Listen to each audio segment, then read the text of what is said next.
First, we're going to talk about calorie and fluid requirements. Then we're going to talk about infants, because that's the most important period when we have lots of questions about feeding and growth. A little about enteral and parental nutrition, refeeding, malnutrition, the new things that are out in malnutrition. A little bit about vitamins, and then we're going to mention vegetarian nutrition. Yes, Virginia, there are vegetarians in Memphis, believe it or not. All right, so calorie needs. Now, we know this. Your calorie needs vary by age. And there is no calculating formula, no plug in the height, plug in the weight, plug in this, that's accurate over any period of the lifespan. And it varies individual to individual. No two people have the same calorie needs. Neonates can need anywhere from 100 to 140 kcals per kilogram per day. Adults are usually 25 to 30 kcals per kilogram per day. Personally, I need probably about 5. Okay? If I look at it, I own it. All right? So, the only accurate way is to monitor. All right? That's the only way. In the old days, I used to tell our residents, the best test for nutrition was a pencil and a growth curve. Of course, now we don't have paper growth curves or pencils. They're electronic. But monitoring, literally, what is the weight? What is the height? What is it doing? Is it going up? Is it going down? Is it staying the same? It's the best nutrition test there is. Fluids. You got to know dehydration signs. You've got to know these. Mild dehydration, dry mucous membranes, decreased urine. Moderate dehydration, poor skin turgor, little urine output, sunken fontanelle. Severe, you have tensing, hypotension, no urine. You've got to know the Holiday-Seeger formula. Now, I told you I have written questions for the boards. If I was a person who had control over designing the test, literally picking the questions, which I do not, all right, I would make sure this was on every single exam. You need to know basically what dehydration is, and you need to know how to give hydration. How much hydration does a kid need? Calculate the fluid needs. Now, the ideal, of course, is body mass index and doing that way. But the Holiday-Seeger shorthand is very good. The first 10 kilograms, you give 100 mils per kilogram per day. Then once they get to 11 to 20, basically you're getting 50 mils per kilogram per day in addition to the liter that you're giving for the first 10. And then it's 20 for each kilogram over 20. You need to know that. Hopefully in your residency, that is almost rote. You can almost do that in your sleep because you do it in your sleep because they wake you up to ask you this. All right? Fluids. Rehydration, even moderate dehydration now is treated with enteral rehydration solutions. Some folks advocate even doing an NG to avoid doing an IV if you need to. Now, severe dehydration, you bolus them. You got to get them up if they're severely dehydrated. But you complete it with oral rehydration. All right?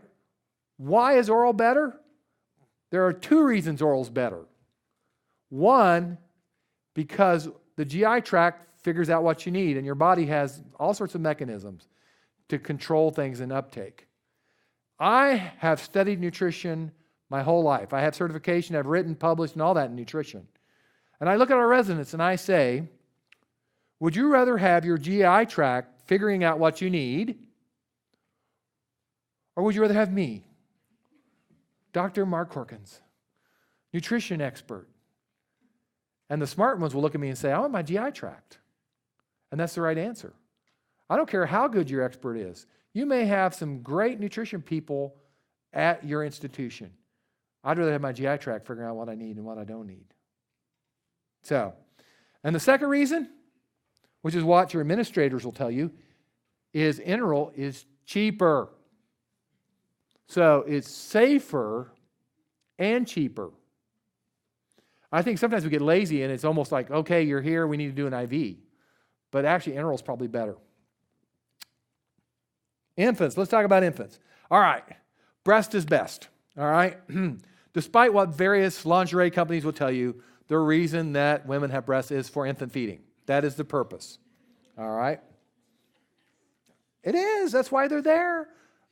Mammillary glands makes us mammals. Mammals feed their young milk, live young milk. Anyway. All right. So these are the AAP recommendations about breastfeeding. Basically, you need direct skin-to-skin contact with mom right after birth until the first feeding is completed. Anything else can wait. Unless it's life-threatening, any of these routine procedures can wait until after the first feeding. You basically want to get 8 to 12 feedings in the first 24 hours. Every 2 to 3 hours, they need to be at the breast. You want to avoid any supplements, water, glucose water, infant formula, unless it's medically needed. Unless the kid has an elevated bilirubin or they're hypoglycemic, you want to avoid anything else. You want to follow them up fairly quickly. 3-5 days. They need to be back in the office. You need to look at them, making sure that they're getting their intake. You need to start vitamin D drops. We'll talk a little more. We're going to talk a lot about vitamin D. At discharge, you need to avoid the pacifier, the binky, the plug, all sorts of nicknames for it. You may offer it. You got the kid in the back to sleep position, but no earlier than 3 to 4 weeks, and only after the breastfeeding is well established. You want the breast going, and you want exclusive breastfeeding for about 6 months. The 4 to 6 month range, I'm going to be honest, is kind of a gray zone. Because of the iron needs, and we're going to talk iron a fair amount, iron needs, you introduce cereals or foods that are iron rich, and you need the iron starting about 4 months of age.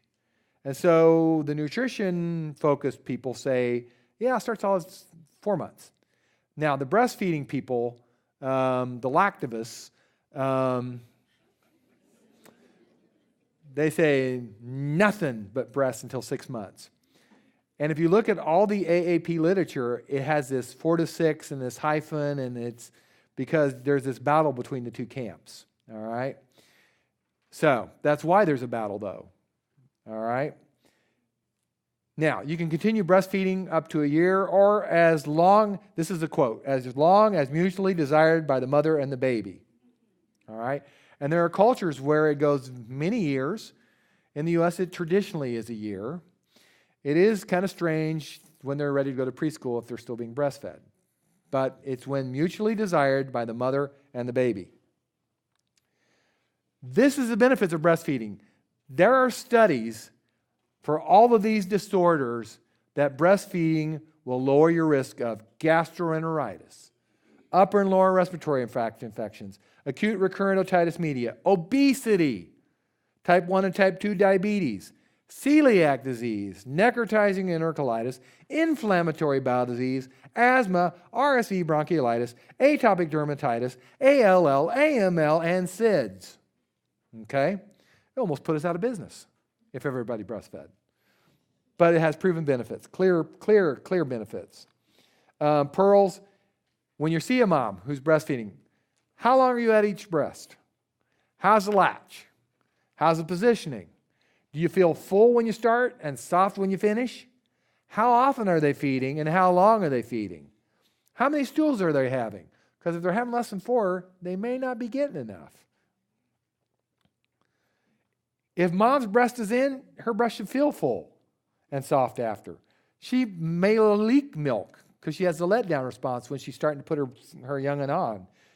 The kid should be gulping, swallowing if there's actual breast milk being produced. You can hear that. The greedy sound, I call it. All right. So here's an important one. Here's another audience response. Which one of the following represents a contraindication to breastfeeding a term infant? Mom's ongoing treatment for active tuberculosis, mothers with opiate dependence and methadone maintenance programs, maternal CMV infection, a hepatitis B surface antigen positive mother, or galactosemia in the infant.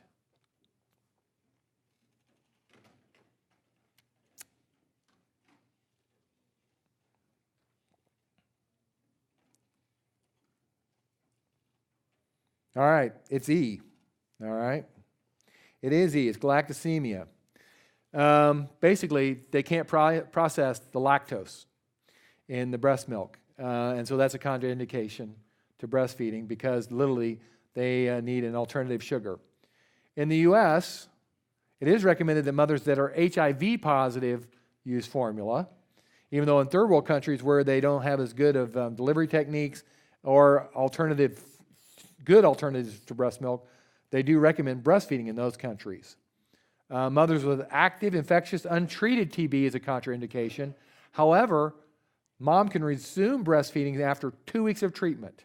So ongoing treatment is not a contraindication. Active herpes lesions on the breast is a contraindication. And then separate mother and infant if the mother develops varicella 5 days before or 2 days after delivery, or the mom is acutely positive for influenza. Substance abuse. Mothers on a supervised methadone maintenance, breastfeeding is permissible. PCP, cocaine, and cannabis, breastfeeding is contraindicated with those particular non-medicinal substances. Alcohol blunts the prolactin response to suckling. However, the latest literature indicates that minimized, limited, occasional, sounds like a lot of hedges there to me, intake is okay. And you have to delay your breastfeeding for over 2 hours before you breastfeed if you take a minimized, limited, occasional intake. And then you strongly discourage tobacco use in breastfeeding moms, unless mom wants to take a sterile shower every time after the cigarette. Breastfeeding is not contraindicated in moms who are febrile, as long as they're hydrated. If they're hepatitis B surface antigen positive, it's not a contraindication. If they're hepatitis C virus antibody positive or have the RNA virus. And if they're seropositive for CMV, if they're full term, it's not a contraindication. And if they're less than 1,500 grams, the value of breast milk outweighs the risk of clinical disease. Again, this is the latest and greatest. Almost all babies with hyperbilirubinemia may continue to be breastfed without interruption. There's been this fear for years and years and years, and the breast milk jaundice and all that. Now the belief is that we should continue to breastfeed and monitor because hydration is worse than not getting fed. What brings down bilirubin is being fed and having stools. That's the way we excrete bilirubin. Standard formulas. Most of our standard formulas are cow's milk based. We have added whey proteins. Fat is a vegetable oil. Carbohydrate is lactose. Almost like every mammal, lactose. That's the main sugar in mammals, breast milk, far and away. Basically, if you're using formula, you should mimic breastfeeding. It should be on demand. You don't feed them on a schedule. Feed them when they're hungry. Soy formulas are only indicated in kids who are term. There's very few indications if they want to use a vegetarian diet. If the child has galactosemia, if there's hereditary lactase deficiency, again, very rare. The soy carbohydrate source tends to be sucrose or corn syrup, which is easily digested. Most infants who have some sort of acute viral illness, after you get them hydrated, you can feed them human milk or standard cow's milk formula. Even though we know about the handful that have temporary lactose deficiency. Isolated soy protein formulas may be indicated in secondary lactose intolerance, but again, very small numbers, very few kids need that. Formula protein allergy and soy. Kids who have formula protein allergy, up to 15% of those kids will also be allergic to the soy protein. So that's a pretty high number. And so if you have documented cow's milk protein allergy clinically, the ideal thing is to use a hydrolyzed formula to treat them. You do a cow's milk protein hydrolyzed formula. Take the cow's milk, treat it with heat and the enzymes, break them down to small pieces.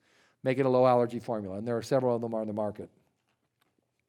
Do not switch to soy if they're preterm. Do not switch to soy for colic, for fussiness, or to prevent atopic diseases, because it doesn't work. It doesn't do that. Whole cow's milk, you wait until they're 12 months of age. they should be on formula or breast milk the first full year. I try to tell our parents that you're eating solids basically for practice. You're designed to use formula or breast milk as your main source of nutrition. They're complete. They're designed to give you all the nutrition you need. Why could you wait till 6 months of age to start solids if they weren't? You should limit them to 32 ounces a day. Basically, 2 cups or 16 ounces of milk per day maintains adequate vitamin D with minimal impact on your iron stores. Whole milk is recommended for the 12 to 24-month-old group. If they're overweight, there's a family history of obesity, hypertension, dyslipidemia, or heart disease, you may want to think about 2% milk. Skim, or 1%, is only after 2 years of age. That's the recommendation. All right, so here we go. Another audience response. This is the latest and greatest, and this is very, very convoluted, but this is the way the vitamin D recommendations are right now. Which of the following represents the current recommendations for vitamin D supplementation? A, regardless if breast or formula fed, only those infants less than 36 weeks of gestation should receive vitamin D supplementation. B, only formula-fed infants should receive vitamin D supplementation. C, only breastfed infants should receive vitamin D supplementation. D, regardless if breast or formula-fed, only infants exposed to less than 2 hours of sunlight a day should receive vitamin D supplementation. Or E, all breastfed and formula-fed infants taking less than 32 ounces of formula a day need vitamin D supplementation. All right, so what are the current recommendations, guys?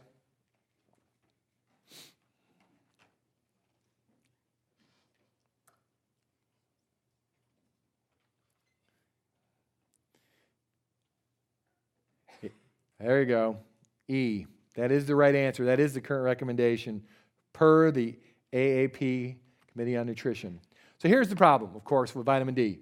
We have limited dietary sources. It's not widely available in our diet. How much sunshine does it take is not really easy to figure out. And basically, now we found out that skin cancer is bad and sun exposure is bad, and we should stay indoors all the time because the sun is bad. So we don't recommend universal screening, of course, for vitamin D deficiency in the infants. Only, in kids that maybe have a risk. They have some low-impact fractures, or they have some sort of a condition that leads to reduced bone density, cystic fibrosis, inflammatory bowel disease, an eating disorder. Those are the ones where you need to look at a little further. And the recommendation is 400 international units a day in infants. We're seeing a lot more incidents of vitamin D deficiency, insufficiency, and rickets.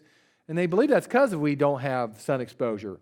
Our lifestyles have changed. We ride in cars. We live in houses. We dress differently. We use sunscreen. We want to keep that beautiful, young-looking skin forever. Of course, being a resident or a physician cures that fairly quickly. Supplement. Basically, you supplement the vitamin D exclusively and partially breastfed infants have breast milk has very low vitamin D levels.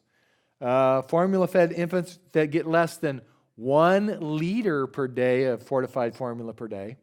And not many infants take a liter. Children and adolescents getting less than 400 international units a day of vitamin D through fortified milk and foods need to be supplemented. So basically, if you're an infant, you need vitamin D pretty much. You continue until they're weaned, and they're taking over 33 ounces a day of vitamin D fortified formula, milk, or other sources.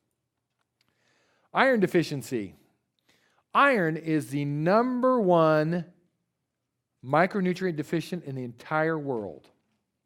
And we see it both in developed and developing countries. And so you see this smear on the other side. You have these small hypochromic microcytic red cells. So the highest age group risks are in the 6 to 24-month age range. They don't take meats. They don't take iron-containing foods. Menstruating adolescents, read female there, eating disorders, chronic disease, malabsorption kind of kids, and vegetarian diets, the ones who are on vegan diets. Iron is a big problem for those folks. Basically, iron supplementation. Basically, at 4 months of age, full-term infants probably should be on iron supplementation. That could be in your solids or that could be an iron supplement. Again, there's this whole battle back and forth between the nutritionist and the lactavists. In preterm infants, they believe you should start it in 2 weeks of age because they have very high iron needs. Methods of getting iron. Again, iron-fortified formulas and cereals or the supplements. Basically, here are the AAP recommendations. 1 milligram per kilogram per day in term, 2 milligrams per kilogram per day in preterm breastfed, and you continue until 12 months of age or weaned to an iron-fortified formula or eating foods that supply 2 milligrams per kilogram per iron. And again, some folks say you may need to go up to 4 in some of these preterm infants. Again, they're making a lot of blood volume very quickly and growing very rapidly in the catch-up growth. All right, here we go. This is one of my favorites. 6-month-old has an unremarkable medical history. He has always appeared well-nourished, and his parents report he will eat anything. My type of kid. They're concerned because he's developed a yellow coloration of his skin. On exam, his skin is indeed yellow, but his eyes are not. Well, the appropriate clinical response is reassurance, measure a bilirubin, a Coombs test, or a liver ultrasound. All right, guys.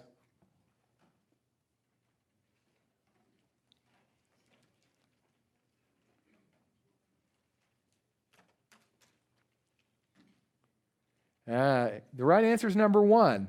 So this kid, his eyes are not. So he doesn't have any scleroicterus, but his skin is yellow. This is carotenemia. The kids who eat anything. These are the kids who eat vegetables high in beta-carotene. These are the sweeter tasting vegetables. Parents like them because parents like to eat them, and kids like them because they have some sweetness to them. And so these kids will eat the sweet potatoes and eat carrots, and basically they will end up with carotenemia. Is it harmful? No. Basically, it'll resolve if you decrease the intake of the responsible vegetables. Usually, all the labs are completely normal. My mnemonic is think carotene, think carrot.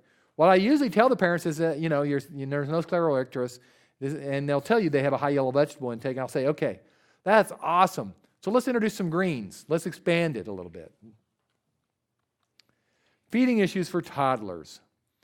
Any of you who are parents know that feeding toddlers is one of the true challenges of parenting. They have enough ability to resist you successfully and oral skills to tell you no, but not enough cognition to understand the real deep threats. So, feeding issues for toddlers. You need to establish your routine. They need a routine. Toddlers do better on a routine, and you need to plan the family meal times. You do tend to move towards skim milk and lots of variety. Persistence wears down resistance, and exposure also wears down resistance. They need to be exposed to a variety of fruits, vegetables, and whole grains. You need to give them a reasonable portion. Don't give them the scoop, the size that you would give me. Give them a reasonable portion if they're a toddler. And basically, avoid prolonging meal times. You can't get down until you've eaten your peas. Well, that produces a very negative connotation associated with peas. All right? Turn off the screens. Turn off the radio. Turn off your phones. Focus on meal times. Focus on eating. Encourage self-feeding. Kids will feed themselves things that they won't let you feed them. Discourage grazing. The other thing is, don't let the toddler, they're hungry, and you feed them 5 minutes before dinner. No. They eat at meal times and scheduled snack times. Let them graze all day long. Sure, they ain't going to eat at mealtime. One of the biggest factors, of course, is examples. I will never forget the mother who brought her preschooler in and said, Dr. Corkins, you need to help me get my son to eat vegetables. And I looked at the mom and I had a moment of epiphany. And I said, well, tell me, Mom, what's your favorite vegetable? And she said, well, I don't eat vegetables. I don't like vegetables. So, if you want your child to eat vegetables, you have to eat vegetables. And probably that's one of the biggest things that will help their toddlers eat vegetables if they eat vegetables. All right? Crucial factor here, obesity is tied to excessive juice intake.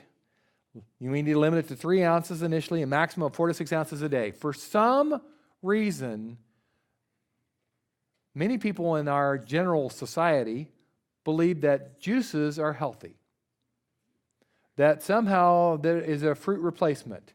Now, there are whole fruit juices, and a whole fruit juice can be a substitute for a fruit serving. But on the whole, juices are sweeter, and they tend to take the place of other more nutritionally dense and valuable things. So the recommendation is to limit the juice intake. Quickly talk about enteral and parental nutrition. Parental nutrition. Parental nutrition basically is indicated, the only indication to use venous nutrition is if there's gastrointestinal dysfunction. If the gut works, you use it. If you have to drip it in, tube it in, you do what you need to know, because it is much better at figuring out what you need and letting it go if you don't need it and absorbing it if you do. Iron absorption. Your body has the ability to increase iron absorption by 4-fold if you need iron. Trivial Pursuit fact there for you, if you ever play nutritional medical knowledge, Trivial Pursuit. Of course, you notice I labeled this slide parental nutrition. A lot of people call it TPN. I got to be honest, I've done this 29 years and it's never total. It's never actually total. We are always trying to give some by GI tract. Hardly ever is it total. And there's probably some micronutrients we're leaving out. All right, so when you're going to do parental nutrition, there's steps you follow. First, you calculate the fluid needs. Remember Holiday Seeger? Very important. Then you estimate your caloric needs. And again, you notice I use the word estimate. There is no formula that works to calculate what needs are. You estimate it, you follow the weight, and then you adjust as you need to. You determine your fat and protein content needs, make up the difference with the dextrose, add appropriate electrolytes and trace minerals, and then you monitor. You monitor weight, you monitor the electrolytes daily as you're adjusting everything. You have to follow this when you're starting it very, very closely and carefully. Refeeding syndrome. A very important thing to understand. All right, so we see a lot of kids, for a lot of reasons, new onset Crohn's disease, some kids with congenital heart disease who present malnourished. And basically, malnourished patients, if you start them slam bang back on full nutrition needs, basically they develop refeeding syndrome, which is a pathologic shift in your phosphorus, potassium, and magnesium. Why does that happen? Well, cells run on ATP. That's the energy currency in the cells. The P is phosphate, right? That phosphate bond is where the energy is stored. So if you are malnourished, you don't make ATP. You have AMP or ADP. When you start giving nutrition again, all of a sudden, you start making ATP, and there's this huge phosphate flux in. Now that has to be electroneutral, so magnesium and potassium goes with it. So you get these massive electrolyte shifts that can lead to delirium, lead to death. Death is a bad outcome, guys. All right? So refeed, make ATP. That's how I remember what refeeding the mechanism is and what you have to monitor and follow for refeeding syndrome. Nutrition deficiencies. The old terms were caloric malnutrition, and that was called marasmus. And then there was protein calorie malnutrition, which was kwashiorkor, and that they didn't have enough protein, and they would get edema because they didn't have, the edema would mask how skinny they were because they didn't have enough protein. And the truth is it's actually blended. And so malnutrition, there's a new definition that has been created. And it was published in 2013. And it's been endorsed by the American Academy of Pediatrics, the Academy of Nutrition and Dietetics, which is used to be the ADA. They changed their name to AND, which my spell checker hates when I talk about and. That's the reason they're second in this list. And ASPEN, which is the American Society for Parental Nutrition. And we realized that malnutrition doesn't happen in a vacuum. Not in the developed world, it doesn't. It happens in the presence of a disease. There's an etiology usually involved with it. And in the old days, we'd just shrug it off. Well, he has Crohn's, so he's malnourished. Oh, well, he has congenital heart disease. Oh, he's malnourished. But what the studies are starting to tell us is that malnutrition still means something. That still is a morbidity, and that is something you need to deal with and that can improve their care and outcomes.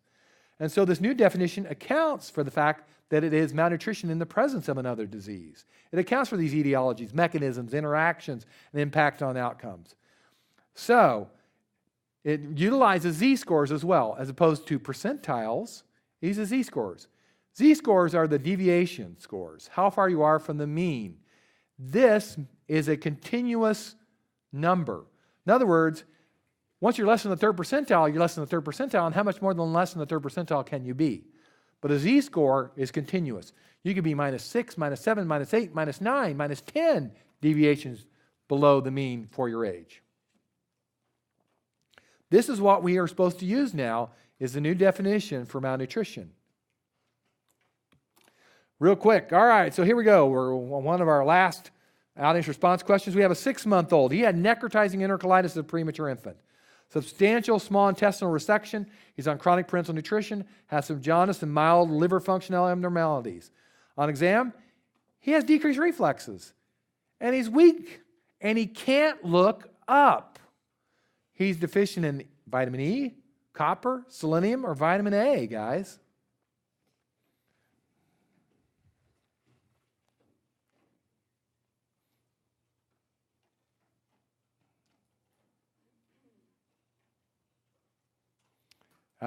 It is E.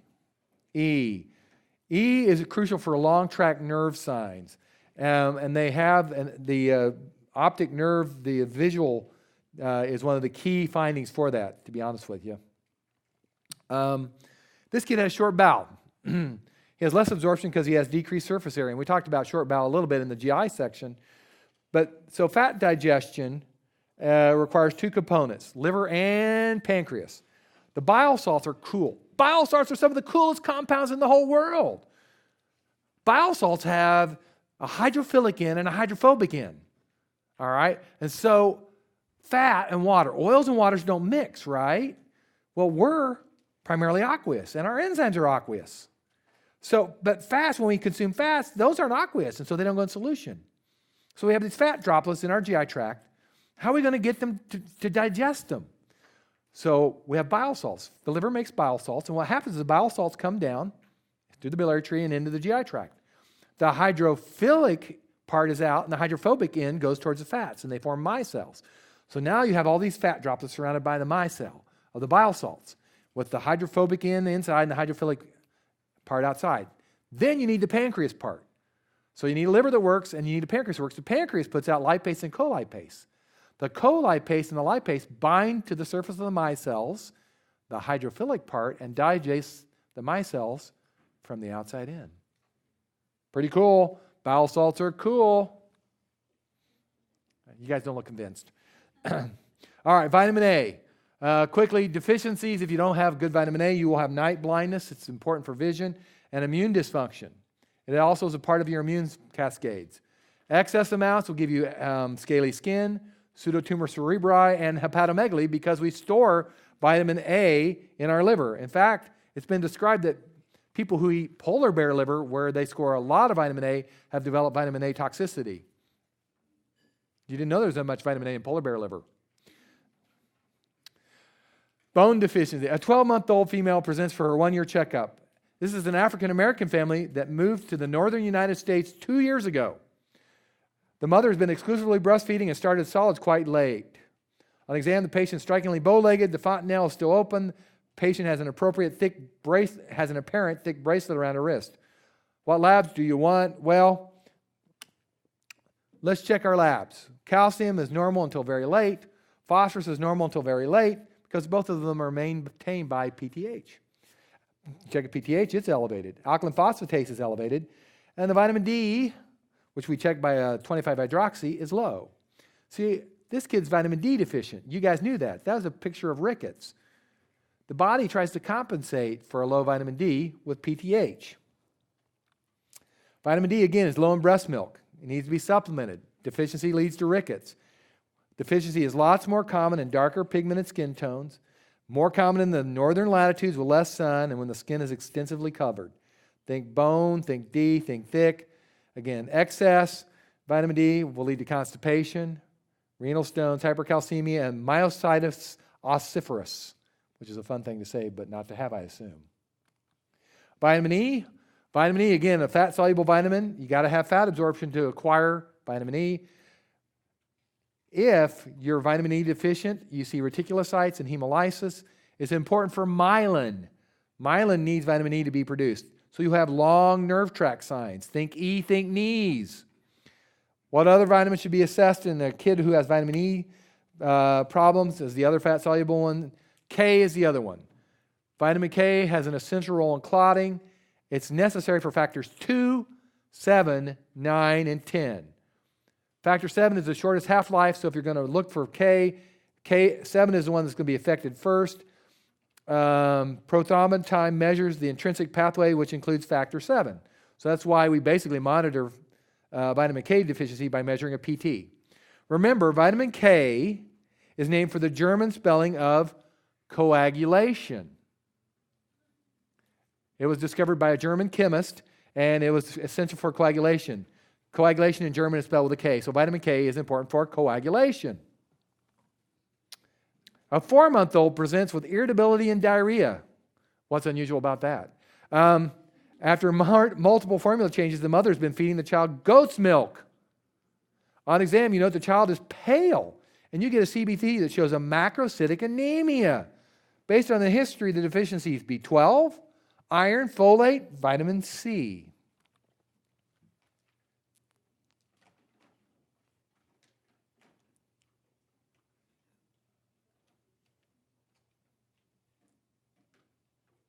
It is C. All right. All right. So water-soluble vitamins. Now, the good news with water-soluble vitamin deficiencies is that basically most of them are a metabolic problem. They're inborn errors in metabolism. We see it very rarely. Basically, our body doesn't store them, but we take them in constantly, and then we pee them out, but we get more regularly. The favors for the exam, all right, B12 deficiency associated with neural tube defects. Folate deficiency is associated with the risk for spina bifida, and vitamin C, ascorbic acid, is also one of the favorites for exams. Scurvy, vitamin C. Vitamin C is needed for collagen. If you're deficient, it affects vessels and bone junctions, and you get these very painful, brittle bones. Changes in metaphyseal ends of bones. Usually you see it between 6 months and 2 years of age. The teeth loosens, the gums will bleed. We see this in kids. We see it in our renal dialysis patients. We have to watch for vitamin C deficiency. Vitamin C is dialysable. And we have seen a kid with renal disease on dialysis who developed scurvy. Folate, another B vitamin. The water-soluble vitamins, again, they're not stored, so we must have a constant intake of it.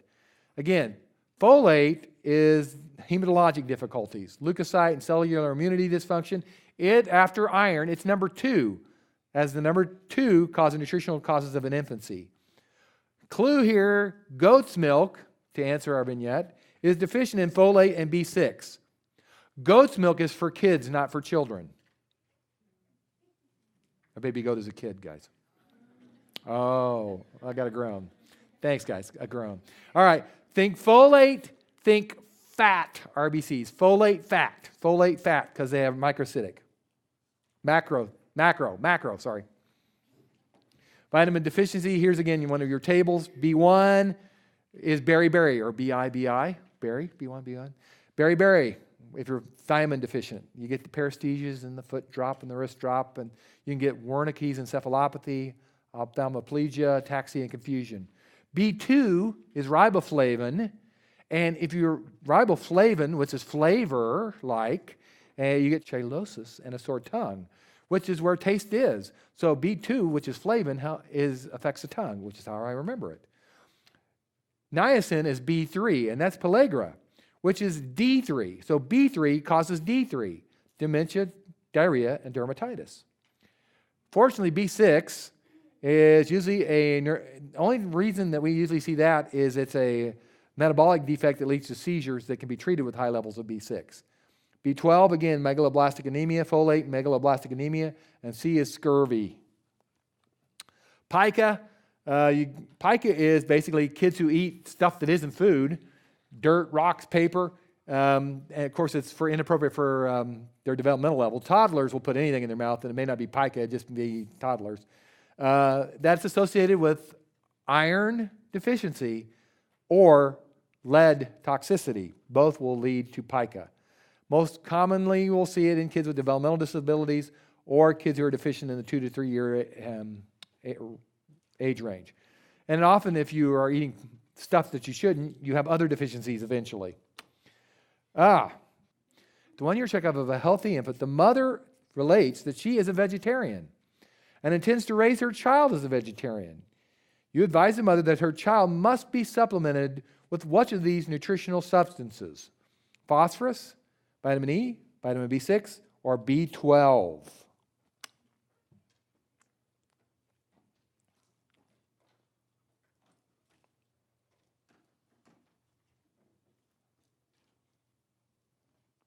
All right, well, it's B12. All right. All right, so here is the listing of what we call the nutrients of concern. Basically, if you're a vegetarian, these are the ones that you're more likely to fall short in your diet. Vitamin B12, iron, calcium, and zinc. Parents need to supplement them, or they have to do extra effort in their vegetarian diets to meet these needs. 13-year-old boy, no weight gain for 2 years, has chronic diarrhea, abdominal pain. On exam, he has no pubertal changes, appears wasted, has a scaly dermatitis, and an erythematous rash around his mouth and his anus. Phosphorus, magnesium, calcium, or zinc? What do you think, guys?